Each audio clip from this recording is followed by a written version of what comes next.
Uno de los protagonistas de la Noche de los Micos había sido también protagonista en otras noches fatales del Congreso. El senador Jesús Ignacio García fue promotor de 2 narcomicos introducidos a última hora en anteriores reformas a la justicia. Julián Martínez. Silvia, el senador García defendió la no extradición y la imposibilidad de investigar a congresistas que hubieran recibido dineros del narcotráfico.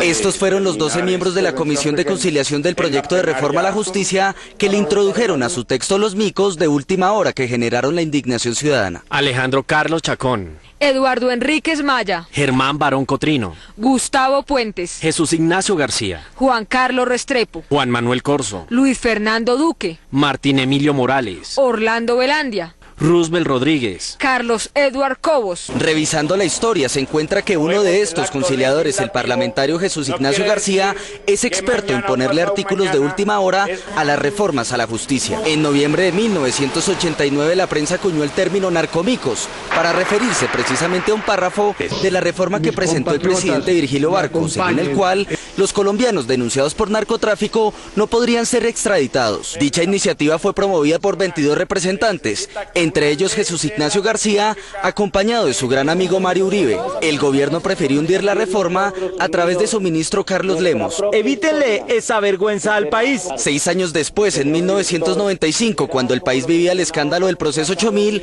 56 de los 102 senadores aprobaron otro narcomico, que se camufló a última hora en la Ley de Seguridad Ciudadana, que había sido presentada por el gobierno del presidente Ernesto Samper.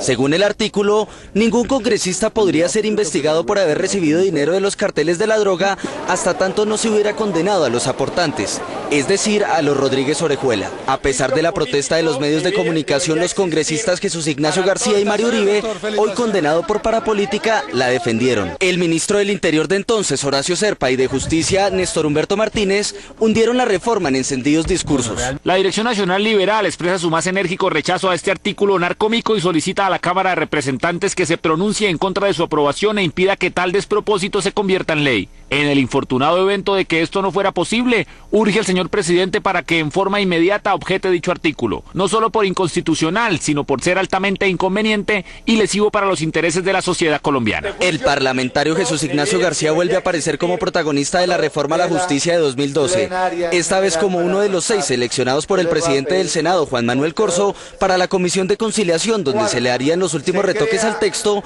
justo cuando se introdujeron las modificaciones que la hundieron. Y que esperamos cuente con su beneplácito, con su aprobación para bien de la justicia de Colombia. Muchas gracias, señor presidente.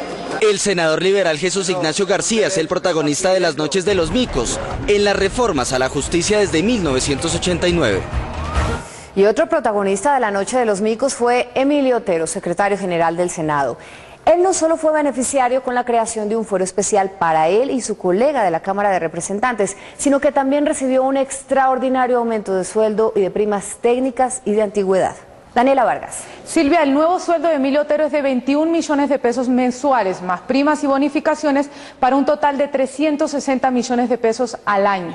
El pasado 25 de abril, momento en que se discutía la polémica reforma a la justicia, se modificó para otorgar una gran mejoría económica la escala salarial para los subsecretarios y secretarios del Congreso de la República. En el decreto 0854 del 2012 se establece que de ahora en adelante los empleados públicos disfrutarán unos ingresos similares a la de los senadores.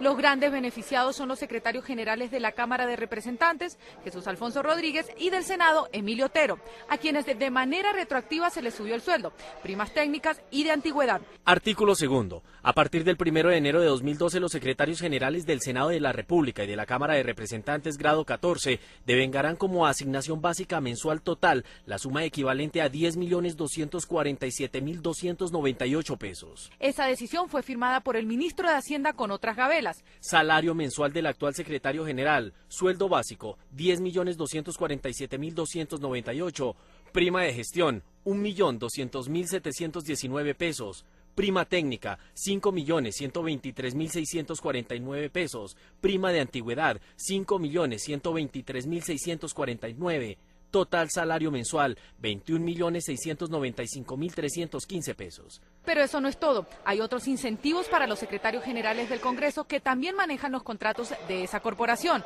Adicional anual, Prima semestral, 40.989.192. Bonificación de dirección junio y diciembre, 20.494.596. Prima Navidad diciembre, 20.494.596. Prima de vacaciones, 10.247.298. Bonificación por servicios menos 35%. Salario mensual, 7.173.108. Total adicional anual, 99.398.790. El total de vengado por año para este par de funcionarios es de 359.742.570 pesos. Los aumentos salariales coincidieron con la aprobación del fuero parlamentario para Emilio Otero y Jesús Alfonso Rodríguez, con la reforma a la justicia, que los pondría a salvo de cualquier investigación judicial. Nadie podrá modificar lo aprobado. En el decreto firmado por Juan Carlos Echeverri también se establece que... Artículo 13. Ninguna autoridad podrá establecer o modificar el régimen salarial o prestacional estatuido por las normas del presente decreto, en concordancia con lo establecido en el artículo de la Ley Cuarta de 1992. Cualquier disposición, en contrario, carecerá de todo efecto y no creará derechos adquiridos. Curiosamente, el día de la conciliación, Emilio Otero sí fue invitado a la reunión donde se ultimaron los detalles de la reforma, mientras que al ministro de Guerra no se le permitió entrar.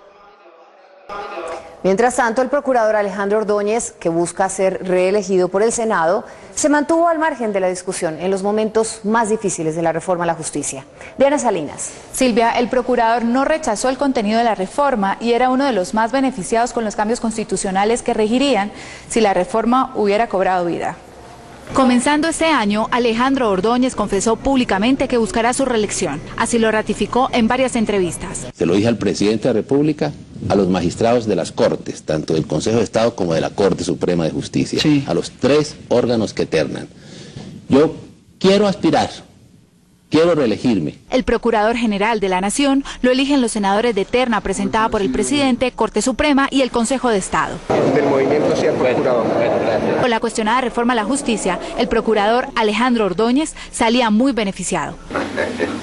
Los congresistas le otorgaron fuero constitucional, un privilegio que solo tiene el presidente de la República, el vicepresidente, los magistrados de todas las cortes y el fiscal general de la Nación. El procurador también tendría derecho a antejuicio político, es decir, que quienes lo investigarían serían los mismos congresistas que lo eligieron y lo podrían reelegir. Por último, el procurador podría presentar 2 candidatos para integrarle la nueva sala de investigación de la Corte Suprema. El procurador es el único funcionario del Estado que tiene más de 2.500 cargos de libre disposición, 450 de los cuales tienen un salario superior a los 18 millones de pesos. No necesito dar un puesto para reelegir. Entre tanto, Ordóñez avaló la reforma a la justicia. Con los sobresaltos del proceso, la reforma hoy tiene logros importantes, aunque le reconozco que no es ideal. Me parece que se avanza en cosas como la doble instancia para congresistas y ello le da mayor legitimidad al Estado. Y no puso objeciones a las prebendas que aprobaron sus electores y que despertaron el repudio nacional.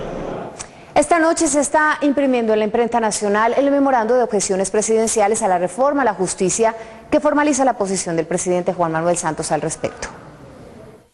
A toda máquina trabajan a esta hora las rotativas de la Imprenta Nacional de Colombia en la impresión de las objeciones que el gobierno del presidente Santos le presentará al Congreso de la República en torno a la llamada reforma a la justicia y con lo cual se busca hundir definitivamente el articulado aprobado por el Congreso la semana pasada. Noticias 1 conoció que la intención del Ejecutivo es hundir totalmente la reforma y para ello buscará los mecanismos necesarios que permitan lograr el objetivo de dar sepultura a ese proyecto de acto legislativo. La publicación en el Diario Oficial se dará para superar el obstáculo que le impide al gobierno citar a sesiones extras del Congreso para estudiar los argumentos en contra expuestos por la Jefatura del Estado, dada la naturaleza jurídica de la reforma. Fuentes de la Casa de Nariño le dijeron a Noticias 1 que una vez publicadas las objeciones, se trabajará de inmediato en la coordinación de reuniones con todos los partidos políticos para acordar el texto de una nueva reforma. Durante la mayor parte del día, equipos de juristas coordinados por el director de la Agencia para la Defensa Jurídica del Estado, Fernando Carrillo, y la secretaria jurídica de Presidencia, Cristina Pardo Dessinger,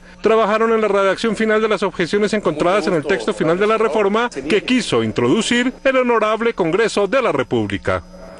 Se una o no la reforma, los ciudadanos están tan indignados que los grupos promotores del referendo contra ella no dan abasto para recibir las firmas que necesitan. En menos de mediodía, uno de los promotores del referendo contra la reforma a la justicia, el exsecretario de Gobierno de Bogotá, Antonio Navarro Wolf, recogió con varios de sus colaboradores más de 15.000 firmas en la emblemática Plaza de las Nieves en pleno centro de Bogotá. Ahí quienes están hablando de una asamblea constituyente, nosotros no estamos en eso de la asamblea constituyente, estamos defendiendo la Constitución del 91, que la deformaron totalmente con esa reforma de la justicia que hizo el Congreso. El también expresidente de la Asamblea Constituyente de 1991 aseguró que actualmente hay un limbo jurídico sobre la promulgación presidencial que permitiría la aplicación de la reforma. ¿Qué tal que vengan y la publiquen? Nosotros hemos listo aquí todas las firmas para revocarla por referéndum. Para dar paso a este referendo, la registraduría exige la firma mínimo de 150.000 colombianos.